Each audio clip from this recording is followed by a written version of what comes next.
வணக்கம் நண்பர்களே. அமைதி, ஒழுக்கம், ஞானம். இந்த வார்த்தைகளை கேட்டாலே நம் நினைவுக்கு வருவது பௌத்த துறவிகள்தான். ஆடம்பரங்களை துறந்து ஒரு சாதாரண காவி உடையுடன் இவர்கள் வாழும் வாழ்க்கை முறை ஒரு விசித்திரமான ரகசியத்தை தன்னுள்ளே வைத்திருக்கிறது. நாம் இன்றைக்கு ஒரு துறவியை பற்றி பார்க்க போகிறோம். அவர் கடந்த 8 வருடங்களாக மதியம் 12 மணிக்கு மேல் எதையுமே சாப்பிடுவதில்லை. ஏன்? இது டயட்டா? உடற்பயிற்சியா? இல்லை. இந்த விதியின் பின்னால் இருக்கும் ஆழமான ஆன்மீக காரணம் உங்களை ஆச்சரியப்படுத்தும். பாருங்கள், துறவற வாழ்க்கையின் அந்த ரகசியத்தை பார்க்கலாம். நாம் இப்போது பார்க்கும் இந்த துறவி மற்ற உலக மனிதர்களைப் போல வாழ்பவர் இல்லை. இவர் முடி வளர்ப்பதில்லை, துணிகளை மாற்றுவதில்லை, ஒரு பேங்க் அக்கவுண்ட் இல்ல சோசியல் மீடியா இல்ல, எதுவுமே இல்ல.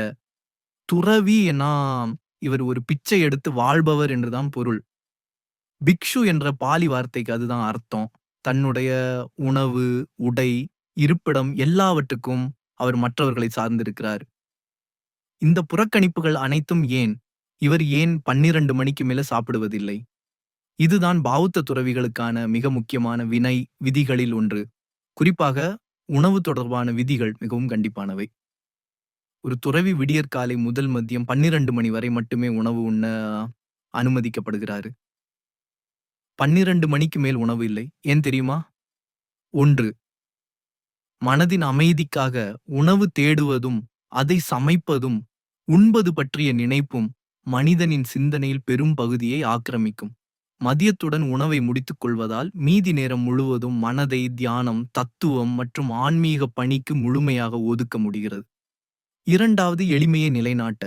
இந்த விதி ஆசைகளையும் உடல் தேவைகளையும் கட்டுக்குள் வைக்கிறது. அதிகாலையில் கிடைக்கும் உணவை மட்டுமே உண்டு திருப்தி அடையவும், கஷ்டங்களை சகித்துக் கொள்ளவும் இந்த பயிற்சி உதவுகின்றது. இந்த துறவி சொல்லுகிறாரு, நான் என் மனதை அமைதியாகவும் சாந்தமாகவும் வைத்திருக்கவே இப்படி வாழ்கிறேன். அவர் எதை பற்றி எல்லாம் யோசிக்க விரும்பல தெரியுமா? தேவையில்லாத விஷயங்களை பற்றி. அதாவது உணவு, உடை, பணம், பொழுதுபோக்கு, இவை எதை பற்றியும் அவர் யோசிக்க விரும்புவதில்லை. அவர் என்ன சொல்றாருன்னால், இந்த உலகில் மனது மட்டும்தான் முக்கியம். மற்ற அனைத்தும் கவனச்சிதறல்கள். நாம் நிம்மதியாகவும் அமைதியாகவும் இருக்க வேண்டுமென்றால் அந்த கவனச்சிதறல்களிலிருந்து விலகி இருக்க வேண்டும். சிதறல்கள் நம் சந்தோஷத்தை குறைக்கிறது. எனவேதான் ஒரு துறவி 12 மணிக்கு மேல் உணவை நிராகரிப்பது வெறும் ஒரு உணவு விதி அல்ல, அது ஒரு தீர்மானம். இனிமேல் என் கவனத்தை என் உடலை நோக்கி அல்ல, என் ஆன்மாவை நோக்கி திருப்புகிறேன் என்று மனதுக்குச் சொல்லும் ஒரு உறுதிமொழி. இந்த துறவியின் வாழ்க்கை நமக்கு ஒரு பெரிய பாடத்தை கற்றுக் கொடுக்கிறது. நம்மை சுற்றிலும் 1000 டிஸ்ட்ராக்ஷன்ஸ், கவனச்சிதறல்கள்.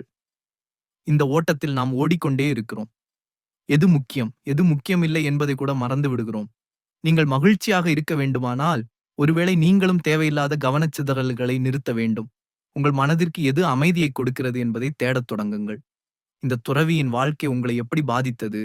உங்கள் வாழ்க்கையில நீங்கள் எதை தவிர்க்க வேண்டும் என்று நினைக்கிறீர்கள்?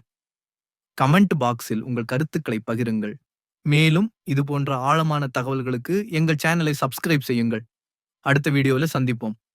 நன்றி.